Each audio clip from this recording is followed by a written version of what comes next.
तो आज हम पढ़ने वाले हैं ब्लड ग्रुप के बारे में और ब्लड ग्रुपिंग के बारे में। क्लियर है? तो इससे पहले कि हम ब्लड ग्रुप और ग्रुपिंग के बारे में पढ़ें तो कुछ जानकारियाँ देख लेते हैं। तो मेनली जो हमारे ब्लड ग्रुप होते हैं, वैसे तो बहुत टाइप है, लेकिन मेनली हमारे जो ब्लड ग्रुप होते हैं आपने सुने होंगे, A blood group, B blood group, A B blood group और ओ ब्लड ग्रुप। ठीक है, तो ये इनको कैसे बोलते हैं, ये होते क्या हैं, ऐसे कैसे डिसाइड होता है? ठीक है, तो ये डिसाइड होता है हमारे आरबीसीज पे। जो हमारे आरबीसीज होते हैं बाइकॉनकेव स्ट्रक्चर में, उन पे कुछ एंटीजन्स पाए जाते हैं। ठीक है, अब ये एंटीजन का मतलब ये नहीं है ये फॉरेन एंटीजन है, ये हमारे बॉडी के अंदर हमारी सेल के, हमारी आरबीसी के एंटीजन है। ठीक है, इन एंटीजन्स को हम नेम प्लेट बोल सकते हैं। ठीक है, नेम प्लेट मतलब जैसे इस आरबीसी के अंदर ऊपर कौन सा नेम प्लेट है, ए का है, इस पे कौन सा एंटीजन है, ए वाले एंटीजन है। तो ये एंटीजन ये बताते हैं कि इसका ब्लड ग्रुप कौन सा है। तो ए वाले के अंदर ए, ऐसे ही बी वाले के अंदर कौन से होंगे, बी एंटीजन्स होंगे, ए बी वाले के अंदर दोनों एंटीजन प्रेजेंट होंगे, A B B B, A B B B. Clear हो गया? और एक ओ एंटीजन भी होगा किसी में। ओ एंटीजन का मतलब है बाल्ट रहेगा, मतलब इसके ऊपर अगर कोई भी एंटीजन नहीं है तो उसको बोलेंगे ओ ब्लड ग्रुप। मतलब कुछ इंसान ऐसे होते हैं जिनकी आरबीसी के ऊपर ए एंटीजन पाया जाता है, तो उनको हम बोल देते हैं ए ब्लड ग्रुप वाले पर्सन। जिनके ऊपर ए और बी दोनों पाया जाता है उनको बोल देते हैं हम ए बी ब्लड ग्रुप। जिसके ऊपर केवल बी पाया जाता है उसको बोल देते हैं बी ब्लड ग्रुप।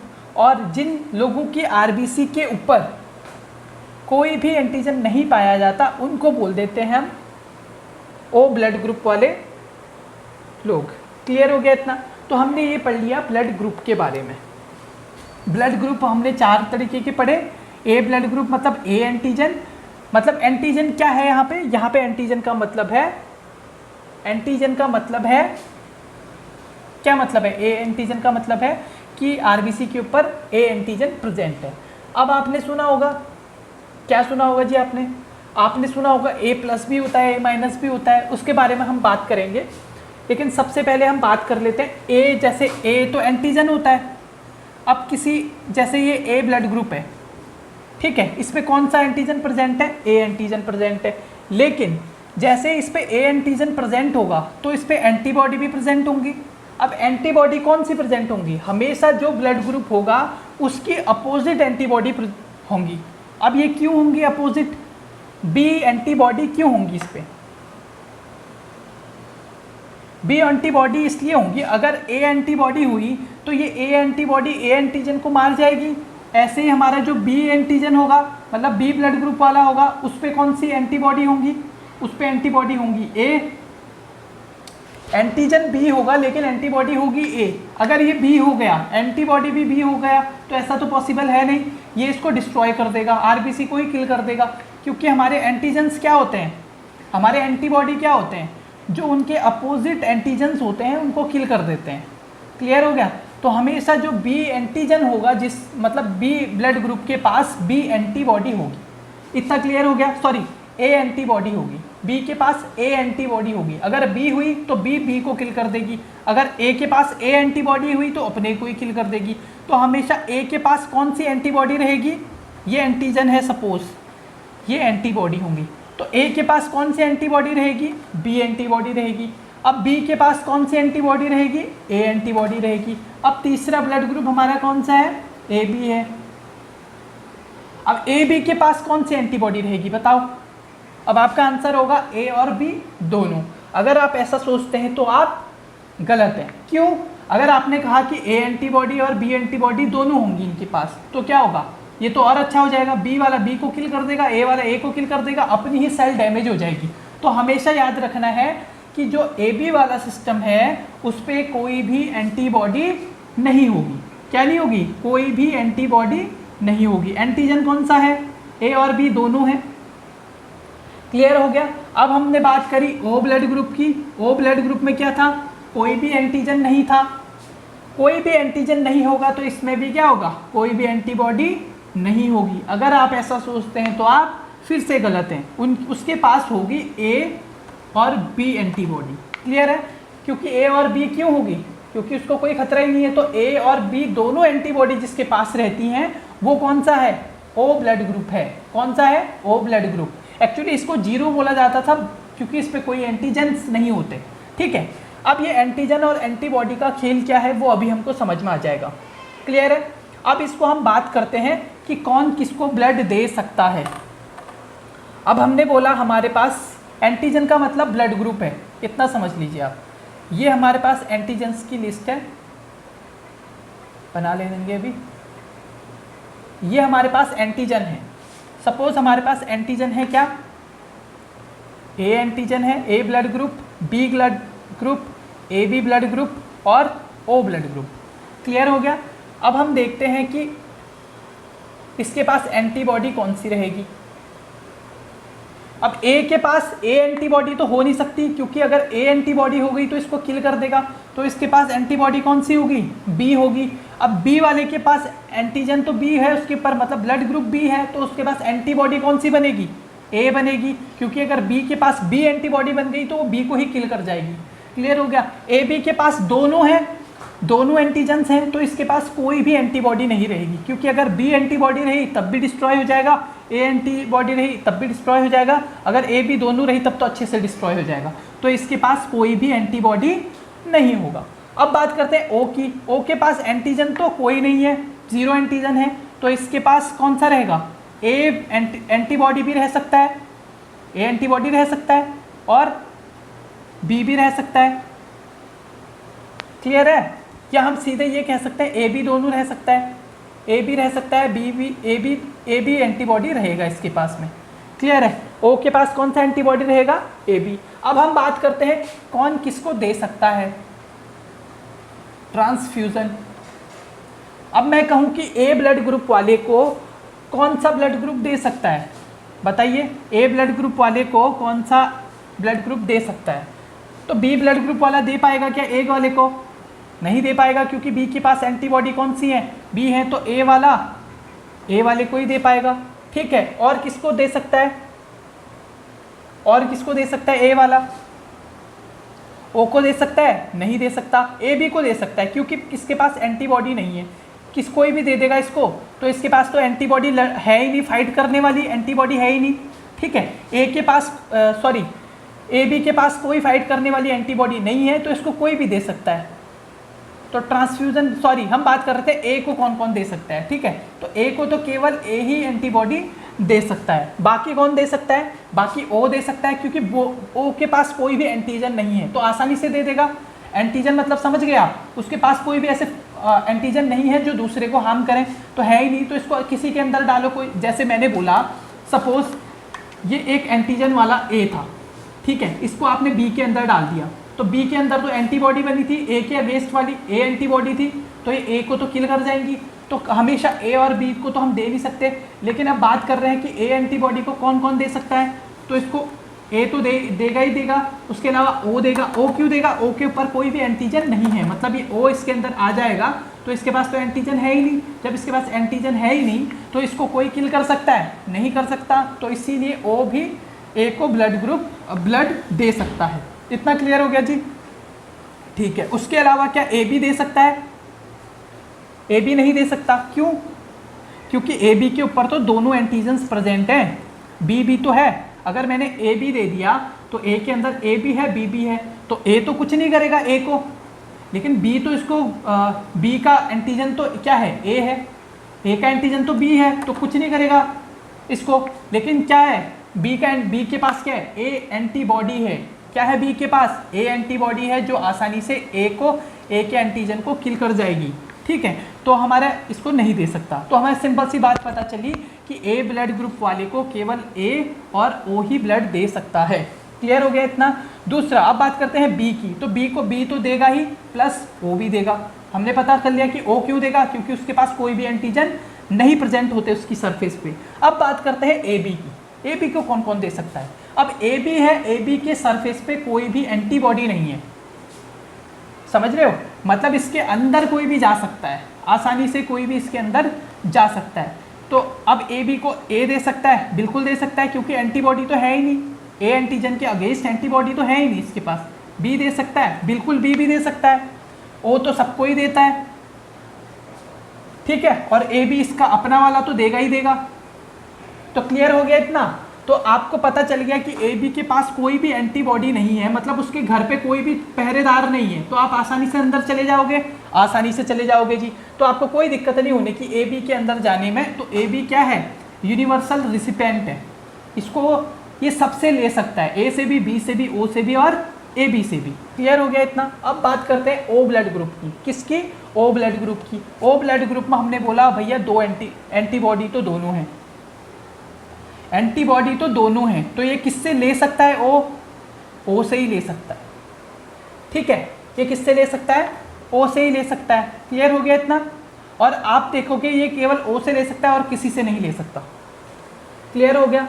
अब आप ये देखो, क्योंकि इसके पास एंटीबॉडी दोनों की बनी हुई है, ए की भी बी की भी, और ए बी तो इसको दे ही नहीं सकते और ए बी भी नहीं दे सकता, ठीक है, क्योंकि उसके पास एंटीजन तो है। तो एंटीजन है तो इसमें क्या होगा, आसानी से उसको दिक्कत हो जाएगी, क्योंकि एंटीजन के अगेंस्ट अगर ए बी के पास एंटीजन है, इसके पास एंटीबॉडी है, तो ये दोनों किल कर देंगे इसको आसानी से। तो ओ केवल ओ वाला ही सिस्टम चलेगा यहाँ पे। क्लियर हो गया। तो ओ दे सबको सकता है, ओ को तो दे ही सकता है, ए बी को भी दे सकता है, बी को भी दे सकता है, ए को भी दे सकता है। तो इसीलिए ओ को बोला जाता है यूनिवर्सल डोनर। क्या बोला जाता है, यूनिवर्सल डोनर। तो ये था हमारा ब्लड ग्रुपिंग के बारे में। अब आपने सुना होगा कि भैया पॉजिटिव और नेगेटिव सिस्टम वाला, ठीक है, तो उसको भी थोड़ा आसान करके बताते हैं। तो पॉजिटिव और नेगेटिव का सिस्टम क्या है, रीसेस सिस्टम है। क्या है, रीसेस सिस्टम बोला जाता है उसको। रीसेस सिस्टम क्यों बोलते हैं उसको, आरएच सिस्टम से बोलते हैं, आरएच से लिया गया है, आरएच रीसेस से हमने आरएच ले लिया। एक्चुअली ये रीसेस क्या थी, ये एक स्पीसीज है मोंकीज की। क्या है, मोंकीज की। मतलब सबसे पहले ये ब्लड ग्रुप जब जहाँ देखा गया वो मोंकी के अंदर था। अब बहुत सारे बच्चे ये क्वेश्चन पूछते हैं, तो क्या ये मोंकी से इंसान में आया? जी नहीं, ऐसा नहीं है। ऐसा होता तो फिर बात ही क्या होती, ठीक है। ये मंकी में देखा गया पहले, मतलब इंसान के अंदर भी होता है। यहाँ तक कि जो यूरोपियन कंट्रीज़ हैं उनमें 80% लोगों में रीसस फैक्टर पाया जाता है। अब ये रीसस फैक्टर है क्या, अभी हमने बात करी थी कि एक किसी के ऊपर ए ब्लड ग्रुप होता है, किसी के ऊपर बी एंटीजन प्रेजेंट होता है, किसी के ऊपर ए बी दोनों प्रेजेंट होते हैं, किसी के ऊपर केवल आरबीसी के ऊपर कोई भी एंटीजन प्रेजेंट नहीं होता, उसको हम ओ बोल देते हैं। अब इसके अलावा भी उन्होंने बोला इन चार के अलावा भी एक और एंटीजन है जिसको डी एंटीजन बोला जाता है या रीसस फैक्टर बोला जाता है। डी एंटीजन या रीसस फैक्टर, मतलब उन्होंने कहा ए एंटीजन तो है, चलो हमने इसको ए मान लिया, इसके अलावा भी इस पर एक अलग तरीके का, ठीक है, एक अलग तरीके का एंटीजन पाया जाता है जिसको रीसस एंटीजन बोलते हैं। तो उस रीसस एंटीजन को अगर वो प्रेजेंट है, जैसे ए ब्लड ग्रुप के साथ भी प्रेजेंट हो सकता है, वो बी ब्लड ग्रुप के साथ भी प्रेजेंट हो सकता है, ए बी के साथ भी और ओ के साथ भी।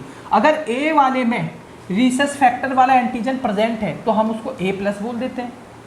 अगर बी वाले में प्रेजेंट है तो बी प्लस बोल देते हैं। अगर ए बी वाले में वो प्रेजेंट है, मतलब ए बी तो है इसमें, लेकिन ए बी के अलावा भी है एक एंटीजन, जो डी हमने आर एच एंटीजन पढ़ा था वो भी है, तो हम उसको ए बी प्लस बोल देते हैं। अगर ओ के पास है, इसमें तो कुछ नहीं है, लेकिन एंटीजन कौन सा पाया गया, ओ तो बोलेंगे इसको ओ बोला हमने, इसमें कोई सा भी एंटीजन प्रेजेंट नहीं है। लेकिन अगर कोई सा भी प्रेजेंट नहीं होने के साथ एक अलग तरीके का एंटीजन जिसे आर एच एंटीजन बोला वो है, तो हम इसको ओ प्लस बोलेंगे। क्लियर हो गया। अब यहीं पे बात करें, अगर इस पर कोई भी नहीं है, ठीक है, कोई भी आर एच, चौथा वाला आर एच है नहीं इसके अंदर, ठीक है, अगर ए के ऊपर केवल ए ही है, उसके अलावा रीसस फैक्टर नहीं है, तो हम इसको आर एच नेगेटिव बोल देते हैं। अगर बी के ऊपर कोई भी फैक्टर नहीं है, आर एच फैक्टर नहीं है, मतलब प्रेजेंट नहीं है, तो बी नेगेटिव, ए के नहीं है तो ए बी के नहीं है तो ए बी नेगेटिव, और अगर ओ के नहीं है तो ओ नेगेटिव। क्लियर हो गया जी इतना, ठीक है।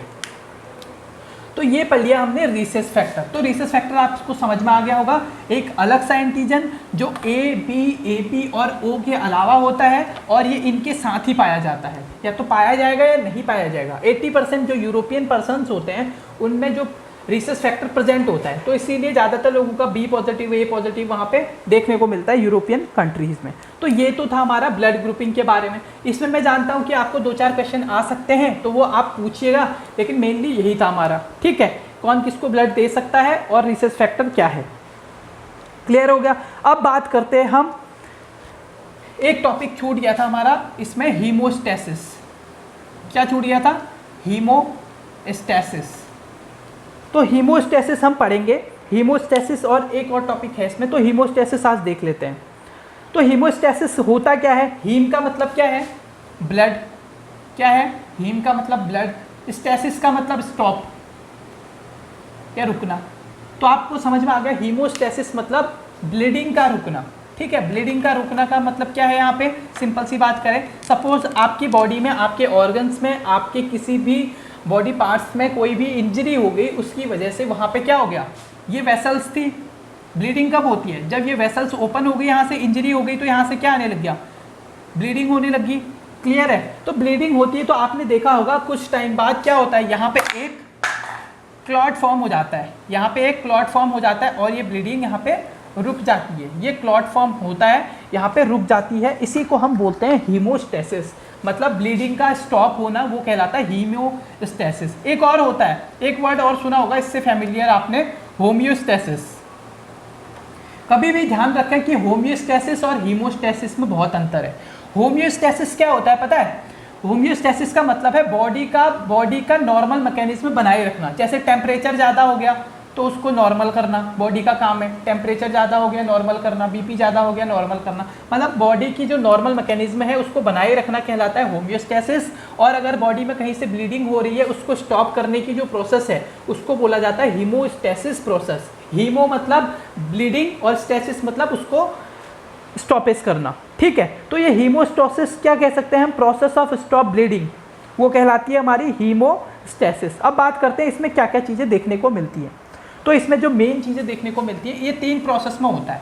आपने देखा होगा ब्लड रुक जाता है ना, सिंपली आपने तो ये देखा होगा, ब्लड रुक गया तो आपने बोला कि हाँ भाई यहाँ पे हीमोस्टेसिस हो गया। लेकिन ये होता है 3 फेज में, मतलब बहुत सारे लोग इसमें काम करते हैं। ये बहुत सी मतलब थोड़ी सी बड़ी प्रोसेस है। मतलब पहले कुछ होता है, मतलब जैसे क्या होता है, कहीं पे कोई फंक्शन होता है तो क्या होता है, पहले कुछ लोग जाते हैं वहाँ पे, वो कुछ सामान को इकट्ठा करते हैं। यहाँ पे कोई काम होना है तो कुछ लोग जाके वहाँ पे क्या करेंगे, पहले सामान को इकट्ठा करेंगे। फिर सामान को इकट्ठा करने के बाद क्या किया जाएगा, जैसे घर बनाना है उनने, तो सामान इकट्ठा हो गया, फिर दूसरे वाले लोग क्या करेंगे, इस सामान को यूज़ करेंगे। ठीक है, यूज़ करेंगे। तीसरे वाले इसको परफेक्ट बना देंगे। ठीक है, परफेक्ट बना दिया तो ये पूरा का पूरा क्या हो गया, परफेक्ट बन गया। तो कोई भी काम को करने के लिए एक प्रोसेस होती है, तो हीमोस्टेसिस में भी हमारी प्रोसेस है। तो सबसे पहले अगर हमने ब्लीडिंग को रोकना है तो सबसे पहले हमारे क्या करना पड़ेगा, वैसोकंस्ट्रिक्शन करना पड़ेगा। क्या करना पड़ेगा, वैसोकंस्ट्रिक्शन। अब वैसोकंस्ट्रिक्शन क्या है, ध्यान देना। वैसोकंस्ट्रिक्शन क्या है, जैसे ही यहाँ पे ब्लीडिंग हो रही थी, ठीक है, ये हो रही थी ब्लीडिंग आपकी, यहाँ से इंजरी हो गई थी, यहाँ से ब्लीडिंग हो रही थी सपोज। अब क्या होता है, सबसे पहले ब्लड को रोकने के लिए ये छोटी हो जाती है, मतलब इनमें कॉन्स्ट्रिक्शन होता है, वेसल्स कॉन्स्ट्रिक्ट होती हैं और एक दूसरे से जहाँ पे इंजरी हुई थी वहाँ पे जुड़ जाती हैं एक दूसरे से।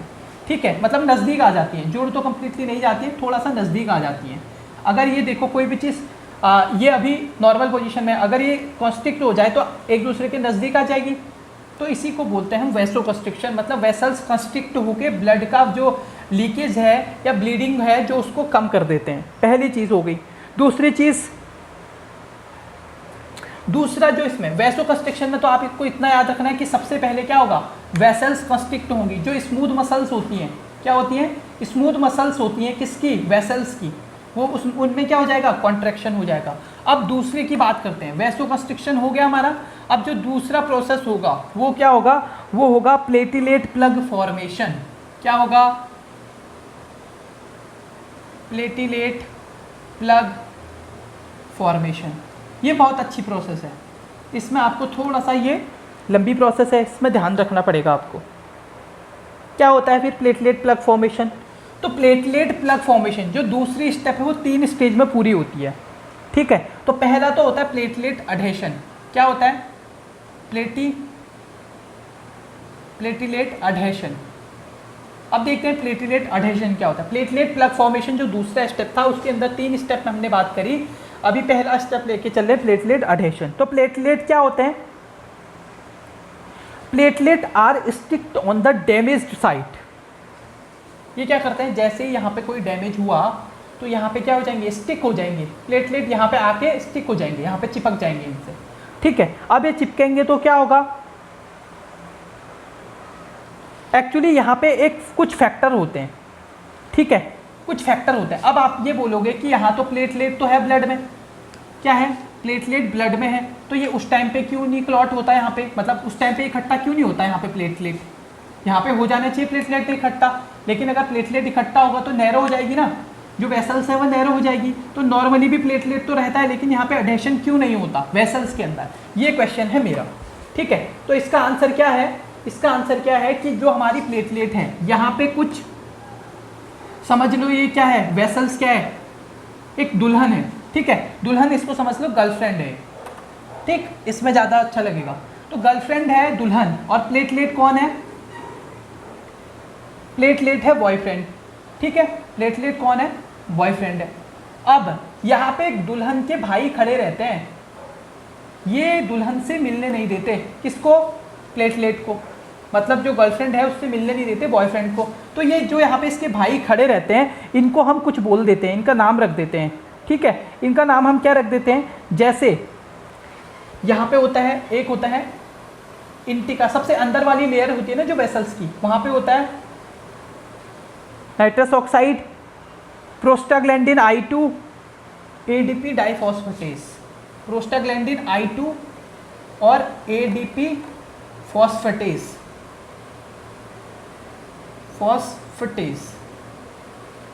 ये कौन है, 3 के 3, ये हैं दुल्हन के भाई। ये इस प्लेटलेट को नॉर्मल कंडीशन में क्या नहीं होने देते, मिलने नहीं देते, किससे, जो हमारी वेसल्स है उससे, क्लियर है। मतलब हम ये कह सकते हैं कि एंटी प्लेटलेट एजेंट हैं कौन से, ये तीनों, प्रोस्टाग्लैंडिन, कौन सा, सोडियम नाइट्रस ऑक्साइड और ADP फॉस्फेटेस, ठीक है। ये तीन क्या करते हैं, इसको नहीं आने देते, ठीक। अब क्या होगा, जैसे इंजरी होती है, तो इंजरी होने का मतलब क्या है, भाई यहाँ से गायब है, मतलब भाई चले गए हैं या घर से चले गए हैं या बाहर चले गए कहीं घूमने, तो अब प्लेटलेट के पास मौका है मिलने का अपनी दुल्हन से, अपनी गर्लफ्रेंड से।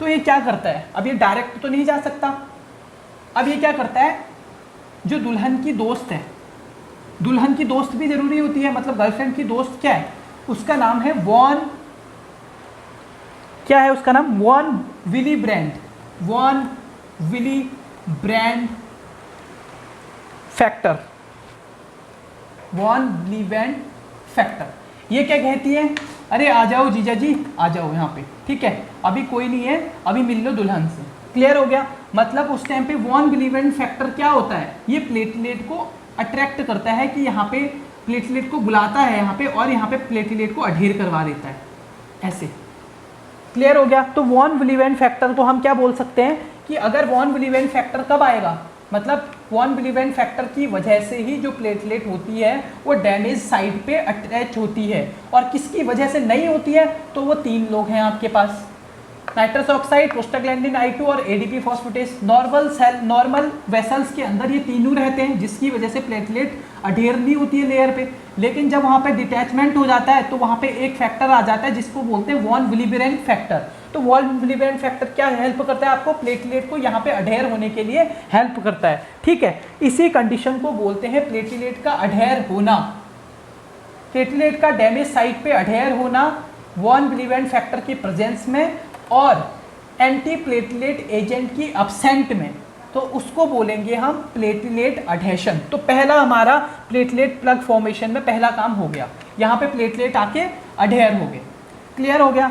अब दूसरा काम क्या है, प्लेटलेट तो अडहेर हो गए, अब दूसरा क्या होगा, अब दूसरी कंडीशन क्या आएगी,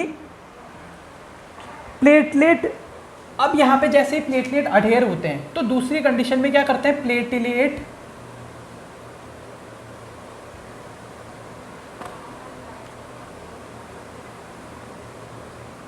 प्लेटलेट क्या करेंगे, कुछ रिलीज करेंगे, release reaction, platelet release reaction. Platelet plug formation में हमने पहला पढ़ा प्लेटलेट का अडहेशन होना, तो प्लेटलेट अडहेशन। दूसरा, प्लेटलेट के अडहेशन होने के बाद प्लेटलेट क्या करती है, वहाँ पे कुछ सीक्रेशंस करती है, ठीक है, कुछ सीक्रेशंस करेगी तो उससे क्या होगा, क्या होगा उससे बाकी के प्लेटलेट वहाँ पे इकट्ठा हो जाएंगे, उसी को बोलते हैं प्लेटलेट रिलीज। बताता हूँ दोबारा से, ठीक है। मैंने बोला यहाँ पे प्लेटलेट आके इकट्ठा हो गए, ठीक है। अब इकट्ठा हो गए, अभी ये कम नंबर्स में है, तो जैसे ये यहाँ पे इकट्ठा होते हैं, इनसे कुछ ऐसे फिंगर लाइक स्ट्रक्चर्स निकलते हैं ऐसे, ठीक है। क्या निकलते हैं, फिंगर लाइक स्ट्रक्चर्स। ये रिलीज करते हैं तीन चीज़ें, एक तो ये करते हैं सेरोटोनिन, एक ये रिलीज करते हैं सेरोटोनिन, एक आपने सुना होगा थ्रोम्बोक्सिन, और एक करते हैं ये एडीपी। क्या करते हैं, एडीपी। तो ये तीनों चीज़ मिलके क्या करती है, बाकी के प्लेटलेट्स को यहाँ पे बुला देती है। ये तीनों मिलने, ये तीनों क्या करते हैं, एक मैसेंजर की तरह काम करते हैं। ये बोलते हैं भैया ये दूल्हे के दोस्त समझ लो इनको, ठीक है। जैसे दुल्हन की दोस्त कौन थी, वन विलिवेंट थी, तो दूल्हे के दोस्त कौन से हैं, सेरोटोनिन, थ्रोम्बोक्सिन और एडीपी, ठीक है। तो ये तीनों को क्या बोलता है, ये बाकी लोगों को बुला के लेके आओ, मैं दुल्हन से मिल गया हूँ, अब मैं शादी करने वाला हूँ, ठीक है। इसको शादी करनी थी, तो ये इसने क्या किया, यहाँ पे बाकी अपने दोस्तों को भेज के बाकी के प्लेटलेट्स को यहाँ पे बुला लिया। इसी को बोलते हैं प्लेटलेट रिलीज रिएक्शन, ठीक है। बाकी प्लेटलेट आ गए वहाँ पे और बहुत ज़्यादा नंबर में हो गए, ठीक है। अब बात करते हैं तीसरे फैक्टर की, किसकी, तीसरे फैक्टर की। प्लेटलेट प्लग फॉर्मेशन हमने 3 पार्ट्स में पढ़ा था। पहला बोला हमने कि प्लेटलेट अडहेशन होना, दूसरा प्लेटलेट कुछ वहाँ से रिलीज करता है केमिकल, सेरोटोनिन, थ्रोम्बोक्सिन, और तीसरा एटीपी। अब जैसे वहाँ पे वो क्या करते हैं, तीनों केमिकल बाकी लोगों को भी बुला लेते हैं, मतलब बाकी प्लेटलेट्स को भी वहाँ पे बुला लेते हैं, ठीक है। अब क्या होता है, अब होता है प्लेटलेट एग्रीगेशन। क्या होता है, प्लेटलेट एग्रीगेशन। अब इसका मतलब क्या है, फिर प्लेटलेट एग्रीगेशन का मतलब क्या है, ठीक है। तो अब ये क्या होता है, जो उसने केमिकल रिलीज किए थे, ठीक है, सेरोटोनिन और थ्रोम्बोक्सिन, ये क्या होते हैं, ये स्ट्रॉन्ग वैसोकंस्ट्रिक्टर भी होते हैं। क्या होते हैं, स्ट्रॉन्ग वैसोकंस्ट्रिक्टर, मतलब ये बहुत तेजी से स्ट्रॉन्ग कंस्ट्रिक्शन भी कर देते हैं, ठीक है। स्ट्रॉन्ग क्या होंगे, वैसोकंस्ट्रिक्टर भी होंगे। कौन सा, सेरोटोनिन और थ्रोम्बोक्सिन A2, ठीक है, अल्फा 2 या A2 भी बोलते हैं इसको, थ्रोम्बोक्सिन A2 लिख लीजिएगा पूरा नाम। क्लियर हो गया। अब सेरोटोनिन थ्रोम्बोक्सिन A2 ने क्या किया, वहाँ पे कंस्ट्रिक्शन कर दिया, और सेरोटोनिन, थ्रोम्बोक्सिन और एडीपी प्लेटलेट एग्रीगेट हो गए वहाँ पे, और वो अडहेयर हो गए प्लेटलेट की डैमेज साइट पे, ठीक है। अब इन्होंने क्या किया, वहाँ पे वैसो कंस्ट्रिक्शन कर दिया। पहले तो इनने बाकी लोगों को भी अट्रैक्ट किया, वहाँ पे 3 लोगों ने, सेरोटोनिन ने, थ्रोम्बोक्सिन ने और एडीपी ने। फिर इन्होंने प्लेटलेट एग्रीगेशन में क्या किया, ये भी अपने दोस्त के साथ, इन्होंने कहा बाकी लोग तो आ ही गए, हम भी तो अपने दोस्त के साथ खड़े रहेंगे, तो ये तीनों भी खड़े हो गए। इसी को बोला हमने कि प्लेटलेट का वहाँ पे थ्रोम्बोक्सिन, सेरोटोनिन, एडीपी का वहाँ पे अडहेयर होना, मतलब उन लोगों का भी वहाँ पे स्टिक होना, एग्रीगेट होना, उसी को बोला हमने प्लेटलेट एग्रीगेशन, ठीक है, प्लेटलेट एग्रीगेशन। अब वहाँ पे बहुत सारे प्लेटलेट आ जाएंगे डैमेज साइट पे, तो वहाँ पे प्लेटलेट का क्या बन जाएगा, एक मास जैसा फॉर्मेशन हो जाएगा, ऐसा जो आपको दिखता भी होगा, ठीक है, मास जैसा फॉर्मेशन हो जाएगा, उसी को बोलते हो आप प्लेटलेट, क्या बोलते हैं उसको, प्लेटलेट प्लग फॉर्मेशन। क्या बोलते हैं उसको, प्लेटलेट प्लग फॉर्मेशन। क्लियर हो गया जी इतना। प्लेटलेट प्लग क्या होता है, बहुत इंपॉर्टेंट है, छोटी छोटी इंजरी और माइक्रो पंचर के लिए बहुत ज़्यादा हेल्प करता है, ठीक है। मतलब अब इसने रोक लिया सारा, क्लियर हो गया। अब मैं फिर से आपको यहाँ तक दोबारा से एक बात बता रहा हूँ। सबसे पहले हमने क्या बोला, वैसोकंस्ट्रिक्शन हो रहा है, ठीक है, वैसोकंस्ट्रिक्शन हुआ, पहले वेसल्स कंस्ट्रिक्ट हुई अपने आप ही, पहला स्टेप। जब वेसल कंस्ट्रिक्ट होने से ब्लड रुक गया तो कोई दिक्कत नहीं है, ठीक है, यहाँ पे जातपूरी हीमोस्टेसिस की ज़रूरत नहीं है, प्रोसेस की ज़रूरत नहीं है। लेकिन ब्लड नहीं रुका तो फिर क्या हुआ, प्लेटलेट ने क्या किया, वहाँ पे प्लग फॉर्मेशन बनाया। प्लग फॉर्मेशन उसने तीन पार्ट्स में बनाया। सबसे पहले तो प्लेटलेट ही जाके एग्रीगेट हुए, वहाँ पे क्या हुए, प्लेटलेट ही जाके एग्रीगेट हुए, ठीक है। फिर क्या एग्रीगेट हुआ, प्लेटलेट जाके एग्रीगेट हुए तो फिर प्लेटलेट ने क्या करा वहाँ पे, कुछ केमिकल रिलीज़ किए। प्लेटलेट केमिकल रिलीज़ बोलो जिसको आप, जिसका नाम क्या था, सेरोटोनिन, थ्रोम्बोक्सिन, एडीपी, ये 3 चीज़ें थी। इन्होंने क्या किया, कॉन्स्ट्रिक्शन किया और बाकी प्लेटलेट्स को इकट्ठा कर लिया। तीसरा क्या था, प्लेटलेट एग्रीगेशन। ठीक है, पहला वाला प्लेटलेट एग्रीगेशन नहीं था, पहला वाला क्या था, प्लेटलेट एडेशन था। ठीक है, पहला वाला प्लेटलेट एडेशन, मतलब केवल प्लेटलेट ही अडेयर हो रहे हैं वहाँ पे। कब अडेयर होंगे, तब तक अडेयर नहीं हो सकते जब तक वहाँ पे इसके साले हैं।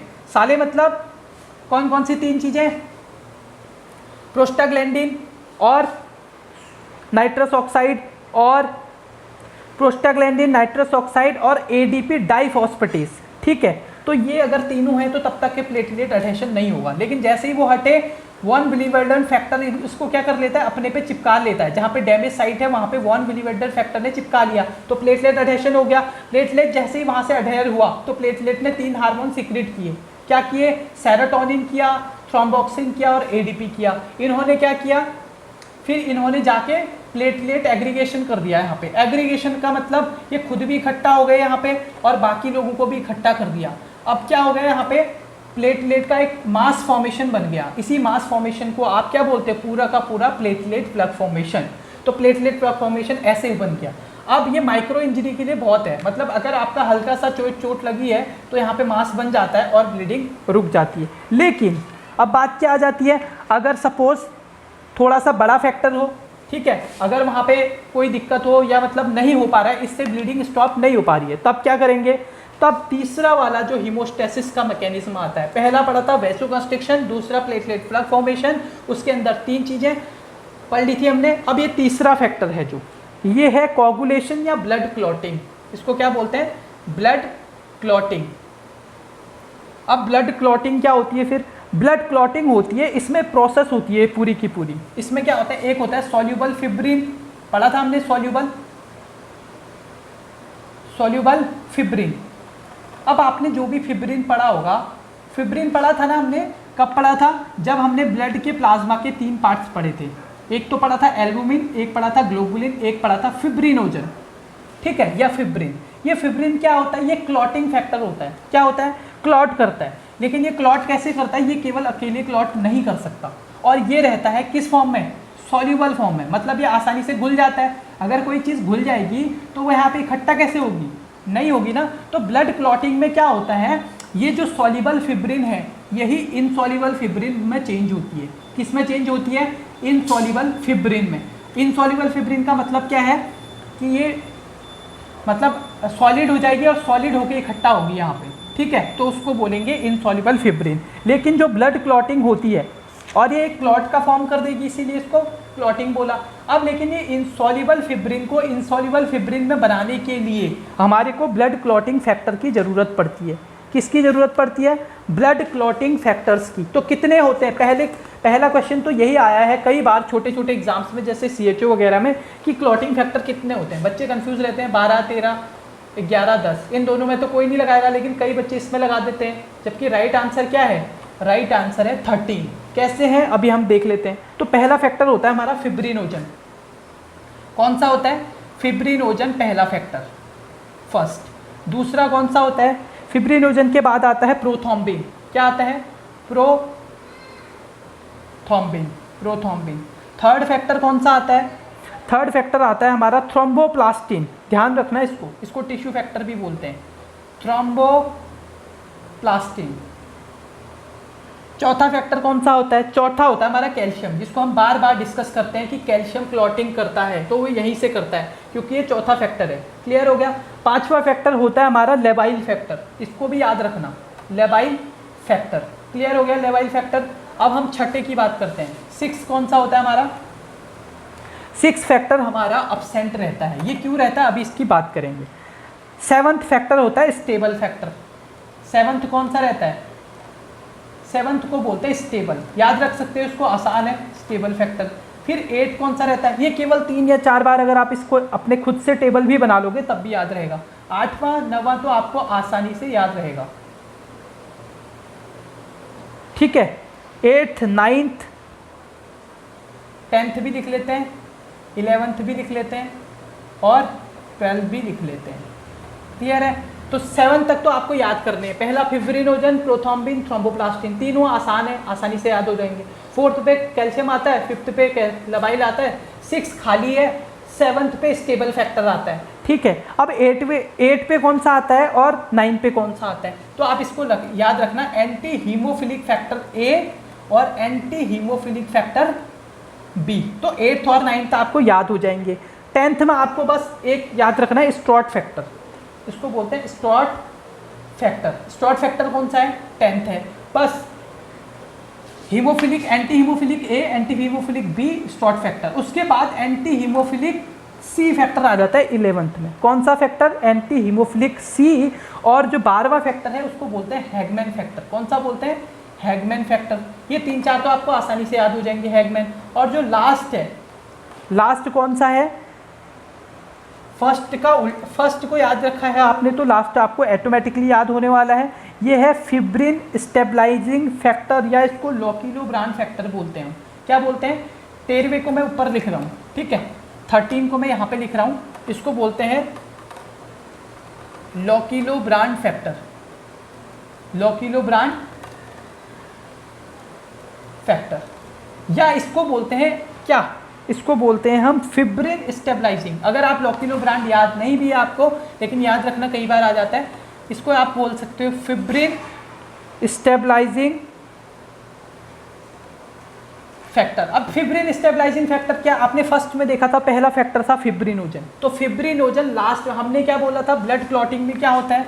फिब्रिन ही, सॉल्युबल फिब्रिन जो कि सॉल्युबल फॉर्म में था, लिक्विड फॉर्म में था, वो क्या हो जाता है? इनसॉल्युबल, इनसॉल्युबल या मेटल या सॉलिड फॉर्म में बन जाता है। ठीक है, सॉलिड फॉर्म में बन जाता है, मतलब फिब्रिन का इनसॉल्युबल, सॉल्युबल से इनसॉल्युबल में चेंज होना ही क्या कहलाता है? ब्लड क्लॉटिंग कहलाता है। तो फर्स्ट फैक्टर हमारा फिब्रिन था, लास्ट फैक्टर भी कौन सा है? Fibrin stabilising factor. यहाँ पे स्टेबलाइज होगा, कैसे कैसे स्टेबलाइज होगा वो हम बाद में बात करेंगे। अब इसमें आपको एक चीज़ याद रखनी है, जो इंपॉर्टेंट क्वेश्चन आता है इसमें से 2, 7, 9, 10, मैंने तो ऐसे 27,910 करके याद किया था, आप कैसे भी याद कर लें, मतलब ये अलग अलग फैक्टर हैं। सेकेंड वाला फैक्टर कौन सा है? आपको पता होना चाहिए, प्रोथ्रोम्बिन है। 7th वाला कौन सा है? बताओ भाई, हीमोफिलिक फैक्टर ए है। 9th वाला कौन सा है? सॉरी 7th वाला स्टेबल फैक्टर था, 9th कौन सा है? Haemophilic C factor. और 10th वाला आपको पता था, स्ट्रॉट फैक्टर। तो ये चारों फैक्टर्स के लिए, ये चारों फैक्टर कब काम करेंगे? ये चारों फैक्टर के लिए क्या चाहिए आपको? ये विद द किसके काम करेंगे? विटामिन के साथ ये काम करेंगे। मतलब ये क्वेश्चन आता है कि विटामिन के किन को एक्टिवेट करने के लिए ज़रूरी है। ठीक है, कौन से ऐसे फैक्टर हैं जिनके लिए विटामिन के ज़रूरी है? तो आपको याद रखना है, एक तो प्रोथ्रोम्बिन है, एक आपको 7th वाला कौन सा था? स्टेबल फैक्टर, एक आपका एंटी हीमोफिलिक बी फैक्टर, और एक आपका स्ट्रॉट फैक्टर जो 10th। तो 27,910 के साथ विटामिन के जरूरी होता है। ठीक है, बाकियों के साथ होता है कि नहीं होता है? नहीं होता है। ठीक है, लेकिन ये ब्लड क्लॉटिंग जो है, अब ब्लड क्लॉटिंग पढ़ लेते हैं। अब ये ब्लड क्लॉट करते कैसे हैं? ठीक है, तो हमारे आपने पढ़ा होगा, कुछ होते हैं एक्सट्रेंसिक और कुछ होते हैं इंट्रेंसिक। अब इसका मतलब बताइए मुझे। एक्सट्रेंसिक मतलब जो बाहर से हैं। ठीक है, जैसे कोई टिश्यू डैमेज हुआ तो बाहर से क्या क्या चीज़ें हो रही हैं। क्लियर है? इंट्रेंसिक का मतलब है जैसे कोई टिश्यू डैमेज हुआ बाहर से, लेकिन कभी कभार क्या होता है अंदर से भी।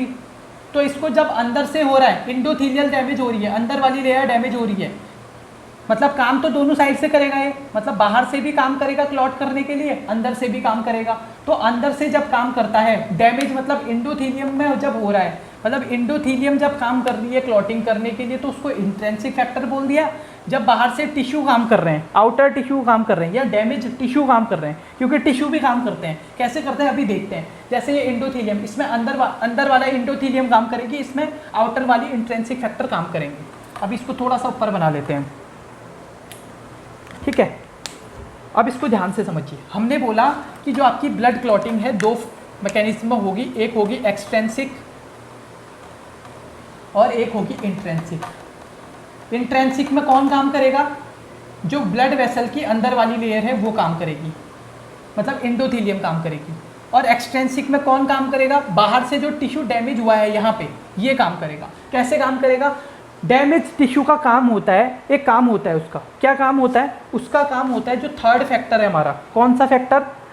Third factor. आप बताओ थर्ड कौन सा होता है? थर्ड टिश्यू फैक्टर बोला था ना हमने, जिसको हमने बोला था टिश्यू फैक्टर। टिश्यू फैक्टर इसीलिए तो बोलते हैं क्योंकि वो टिश्यू से एक्टिवेट होता है। उसको बोला था हमने थ्रोम्बोप्लास्टिन। क्या बोला था? थर्ड फैक्टर को एक्टिवेट करता है। क्या करता है? Third factor. ये इनएक्टिवेटेड फॉर्म में रहता है, इसको एक्टिवेट कौन करेगा? Damage tissue. डैमेज टिश्यू ने क्या किया? थर्ड फैक्टर को एक्टिवेट कर दिया। अब ये थर्ड फैक्टर जैसे ही एक्टिवेट होता है, ये किसी और फैक्टर को एक्टिवेट करता है। वो कौन सा फैक्टर है जिसको ये एक्टिवेट करता है? वो है सेवंथ फैक्टर। ठीक है, सेवंथ फैक्टर के साथ साथ ये क्या करेगा? सेवंथ फैक्टर क्या करेगा? फिर किसको एक्टिवेट करेगा? सेवंथ फैक्टर एक्टिवेट करता है टेंथ फैक्टर को। लेकिन ये टेंथ फैक्टर केवल इनके एक्टिवेट करने से ही एक्टिवेट नहीं हो जाता, इतनी आसानी से नहीं मानता ये। और इसी के साथ साथ यहाँ पे जब सेवंथ वाला टेंथ को एक्टिवेट कर रहा होता है तो इसको ज़रूरत पड़ती है एक और की, वो होता है फिफ्थ फैक्टर। ठीक है, पांचवा फैक्टर भी क्या करेगा? हेल्प करेगा टेंथ फैक्टर को एक्टिवेट करने के लिए सेवंथ फैक्टर की। दोबारा बता रहा हूँ, मैंने बोला जैसे अभी आपका इस इंट्रेंसिक फैक्टर काम कर रहे हैं, तो इंट्रेंसिक फैक्टर क्या है? वो टिश्यू था जो यहाँ से बाहर की तरफ से डैमेज हुआ था। डैमेज टिश्यू का काम होता है टिश्यू फैक्टर को एक्टिवेट करना। तो ये टिश्यू फैक्टर कैसे एक्टिवेट? टिश्यू फैक्टर कौन सा है? प्रोथाम्बिन है। ठीक है, प्रोथाम्बिन एक्टिवेट हो गया। ए का मतलब एक्टिवेट। एक्टिवेट होते ही प्रोथाम्बिन से ही सेवंथ वाला फैक्टर एक्टिवेट होगा। मतलब अगर प्रोथाम्बिन की कमी हो गई तो सेवंथ भी एक्टिवेट नहीं होगा। क्लियर हो गया यहाँ पे? अब सेवंथ एक्टिवेट तो हो गया, लेकिन अब सेवंथ का काम है टेंथ को एक्टिवेट करना। क्यों? क्योंकि अभी यहाँ तो फिब्रिन आया ही नहीं है, फिब्रिनोजन हुआ ही नहीं है, तो कैसे बात करेंगे इसको? ठीक है, तो हमने बोला कि इसने क्या किया? दो लोगों की हेल्प ली टेंथ वाले को एक्टिवेट करने के लिए, फिर भी टेंथ वाला एक्टिवेट नहीं हुआ अभी तक, सपोज। ठीक है, तो अब हम बात करते हैं यहाँ पे कौन सा फैक्टर था? डैमेज इंडोथीलियम थी, इंडोथीलियम फैक्टर था। इंट्रेंसिक फैक्टर में क्या आएगा? अंदर वाला फैक्टर। इंडोथीलियम डैमेज थी तो इंडोथीलियम क्या करेगी? एक फैक्टर था हमारे पास, कौन सा फैक्टर? जिसको कोलेजन फाइबर बोलते हैं, उसको ट्वेल्थ फैक्टर। ट्वेल्थ फैक्टर कौन सा था फिर हमारा? बताओ। ट्वेल्थ फैक्टर को क्या बोला था हमने? हिगमैन फैक्टर बोला था। तो हिगमैन फैक्टर क्या होता है? इसको एक्टिवेट कर देती है, ट्वेल्थ को एक्टिवेट कर देता है। कौन? Damage endothelium. तो इस साइड से ट्वेल्थ एक्टिवेट हो जाता है। ट्वेल्थ एक्टिवेट होने के साथ साथ ये अपने दोस्त 11th को भी एक्टिवेट कर देता है। अब 11th एक्टिवेट हो गया ट्वेल्थ के एक्टिवेट होने से, ट्वेल्थ ने मतलब 11th को कर दिया। अब 11th को, 10th तो यहाँ है, तो ये 11th क्या करता है? 10th तो हो ही जाएगा, तो ये कर देता है 9th को, उससे एक कम वाले को एक्टिवेट कर देता है 9th को। ठीक है, जैसे 9 एक्टिवेट होता है, 9 के पास कौन सा बचा? उसके पास बचता है 6 वाला, सॉरी कौन सा फैक्टर? 6 तो है नहीं, तो वो कौन सा करता है? 7th वाले को एक्टिवेट कर देता है, सॉरी 8th वाले को। 7th तो यहाँ एक्टिवेट हो गया था, तो ये 9 के बाद 8x हो जाता है। मतलब यहाँ पे एक ही चीज़ याद रखनी है, 12 आया, 11 आया, 10 तो है नहीं यहाँ पे, तो 12, 11, 9 और 8 ये सारे आए। अब ये क्यों आ रहे हैं सारे के सारे? इनका भी काम क्या पड़ेगा? इससे पड़ेगा। किससे पड़ेगा? इन सब का मेन मोरल था 10th फैक्टर को एक्टिवेट करना, स्ट्रॉट फैक्टर को एक्टिवेट करना, क्योंकि स्ट्रॉट फैक्टर ही आगे की कहानी को लेके जाएगा। ये सारे के सारे एक दूसरे को एक्टिवेट करते हुए 10th फैक्टर को एक्टिवेट कर देते हैं। मतलब कौन कौन कर रहा है? 7th और 9th ने, 7th और 5th ने, और या हम ये कहें कि 8th और 5th ने किसको एक्टिवेट कर दिया? इसको भी ज़रूरत पड़ेगी 5th की। तो इन सब ने, इन दोनों ने, इंट्रेंसिक और एक्सटेंसिक ने मिलके हमारे 10th फैक्टर को एक्टिवेट कर दिया। अब ये 10th फैक्टर जब एक्टिवेट होता है तो ये क्या करेगा? 10th फैक्टर क्या करेगा फिर? 10th फैक्टर एक्टिवेट करेगा आपके प्रोथाम्बिन को। किसको एक्टिवेट करेगा? प्रोथाम्बिन को। प्रोथाम्बिन कौन सा है? प्रोथाम्बिन लिख नहीं रहा हूँ मैं यहाँ पे, ठीक है, यहाँ पे मैं लिख रहा हूँ सेकेंड। लेकिन हम सेकंड नहीं बोलते क्योंकि सेकंड को एक्टिवेट कौन करता है? सेकंड को एक्टिवेट कौन करेगा? ठीक है, चलो सेकंड एक्टिवेट हो गया, हमने मान लिया कि प्रोथाम्बिन एक्टिवेट हो गया। अब ये प्रोथाम्बिन जब एक्टिवेट होता है सेकंड फैक्टर एक्टिवेट होता है तो इसके पास रहता है एक तो पहला फैक्टर फिब्रिन, क्या रहता है फिब्रिन, क्या था फिब्रिनोब्लास्ट था ना, सॉरी फिब्रिनोजन था ना पहला फैक्टर, तो फिब्रिनोजन तो हमने पढ़ा था क्या रहता है सॉल्युबल फॉर्म में रहता है, इसको हम फिब्रिन लिख सकते हैं सीधे, फिब्रिनोजन से फिब्रिन, तो फिब्रिन क्या है सॉल्युबल फॉर्म में है, अगर ये सॉल्युबल रहा तो ये तो बह जाएगा, जैसे इसमें है तो ये रुकेगा ही नहीं, यहाँ पे सीधे बह जाएगा, तो हमारा काम ही है। तो क्या होता है जब सेकंड वाला एक्टिवेट हो गया, जब हमारा प्रोथाम्बिन एक्टिवेट हो गया तो ये प्रोथाम्बिन किस में चेंज हो जाता है, प्रोथाम्बिन किस में चेंज हो जाता है, थ्रोम्बिन में चेंज हो जाता है, हमने पढ़ा था ना यहाँ पे, ये हो जाता है थ्रोम्बिन में चेंज, इसको यहाँ पे लिख देता हूँ मैं। ये 10th फैक्टर ने किसको चेंज किया, जो सेकंड फैक्टर था उसको एक्टिवेट कर दिया, ये एक्टिवेट होके प्रोथाम्बिन एक्टिवेट होके कहलाता है थ्रोम्बिन, क्या कहलाता है थ्रोम्बिन कहलाता है, ठीक है। जैसे फिब्रिनोजन एक्टिवेट होके फिब्रिन कहलाया, अब ये फिब्रिन एक्टिवेट तो हो गया, फिब्रिनोजन एक्टिवेट हुआ तो उसका नाम क्या रख दिया हमने फिब्रिन, या इसको हम ये बोल सकते हैं फिब्रिन की जगह पे फर्स्ट हमारा एक्टिवेट हो गया, लेकिन फर्स्ट एक्टिवेट होने से क्या हुआ, ये है तो सॉल्युबल फॉर्म में, अब इसको इनसॉल्युबल बनाने के लिए हमें क्या चाहिए, अब इसको इनसॉल्युबल बनाने के लिए चाहिए हमें क्या 13 फैक्टर, कौन सा फैक्टर चाहिए इसको बनाने के लिए हमें 13 फैक्टर, 13वां फैक्टर फिब्रिनोजन स्टेबलाइजिंग फैक्टर। तो फिब्रिनोजन स्टेबलाइजिंग फैक्टर जब आया तो उसने क्या कर दिया, इस फर्स्ट को, ठीक है, ये फिब्रिनोजन स्टेबलाइजिंग फैक्टर जब आया उसने किसको चेंज कर दिया, मतलब 13 को हम यहाँ पे लिख सकते हैं, 13 ने किसको चेंज कर दिया, फर्स्ट को चेंज कर दिया, सॉल्युबल फिब्रिन को किस में चेंज कर दिया, फिब्रिन में ही चेंज किया, लेकिन किस फॉर्म में, इनसॉल्युबल फॉर्म में। क्लियर हो गया इतना। तो हम फिर से देखते हैं, हमने बोला एक्सट्रिंसिक फैक्टर कौन से होते हैं, जैसे हमारे हाथ में लग गई, ठीक है, तो बाहर की जो सेल होगी, बाहर का जो टिश्यू होगा वो हमारे तीसरे वाले, मतलब किसको, थर्ड वाले का नाम क्या है, प्रोथाम्बिन को एक्टिवेट कर देगा, प्रोथाम्बिन एक्टिवेट होकर ही 7वें के पास जाएगा, मतलब से 7th फैक्टर के पास जाएगा, जिसको हमने बोला था स्टेबल फैक्टर एक्टिवेट हो जाएगा। अब इन दोनों का मेन काम था 10th को एक्टिवेट करना, लेकिन ये अकेले 10th को एक्टिवेट नहीं करवा सकते, तो इन्होंने 5th की हेल्प ली, तो 5th ने आ तो गया, लेकिन 5th से भी उसने भी कहा कि यार मेरे से भी नहीं हो रहा, हम लोगों ने तो कोशिश कर ली है, अब हमें बाकी फैक्टर भी चाहिए होंगे, तो उस साइड से इंट्रेंसिक फैक्टर भी एक्सट्रिंसिक की हेल्प करने के लिए आ गया। कैसे, डैमेज एंडोथीलियम, इंट्रेंसिक फैक्टर मतलब अभी तो बाहर के टिश्यूज काम कर रहे थे, अब जो अंदर की एंडोथीलियम है वो भी क्या करती है, कुछ फैक्टर को रिलीज करती है, जैसे उसने आते ही 12वें फैक्टर को, हैगमैन फैक्टर को क्या किया, हैगमैन फैक्टर को एक्टिवेट किया, हैगमैन फैक्टर ने 11th फैक्टर को एक्टिवेट किया, 10th तो यहाँ पे है तो इसने 9th फैक्टर को एक्टिवेट कर दिया, 9th ने 8th फैक्टर को एक्टिवेट किया। अब ये सारे मिलके इन्होंने क्या बनाया, 10th फैक्टर को एक्टिवेट कर दिया। 10th फैक्टर एक्टिवेट होते ही क्या किस पे काम करेगा, सेकेंड फैक्टर पे काम करेगा, जो कि क्या था, सेकेंड फैक्टर क्या था, वो था प्रोथॉम्बिन था, तो सेकेंड फैक्टर प्रोथॉम्बिन को इन्होंने काम किया। ये प्रोथॉम्बिन क्या करेगा, ये प्रोथॉम्बिन एक्टिवेट हो जाएगा और थ्रोम्बिन कहलाएगा। ये क्या करेगा, 13वें फैक्टर पे काम करेगा, ये बोलेगा भैया 13 फैक्टर को, ठीक है, ये 13 है, ठीक है, 12 मत करना इसको, ये 13 फैक्टर को बोलेगा भैया कि जो इनसॉल्युबल फिब्रिन है ना, आप ही कर सकते हो, क्योंकि आपका नाम है फिब्रिन स्टेबलाइजिंग फैक्टर या लोकिलोब्रांड फैक्टर, तो आपका क्या काम है, सॉरी लोकिलोब्रांड, हाँ लोकिलोब्रांड फैक्टर आपका नाम है, तो आप क्या करोगे, आप ये जो सॉल्युबल फिब्रिन एक्टिवेट हुआ है ना, इसको इनसॉल्युबल में चेंज कर दो, क्योंकि जैसे ये इनसॉल्युबल हो जाएगा तो ये यहाँ पे इकट्ठा हो जाएगा ऐसे, और वहाँ पे जो डैमेज साइट होगी वो क्लॉट हो जाएगी, ठीक है।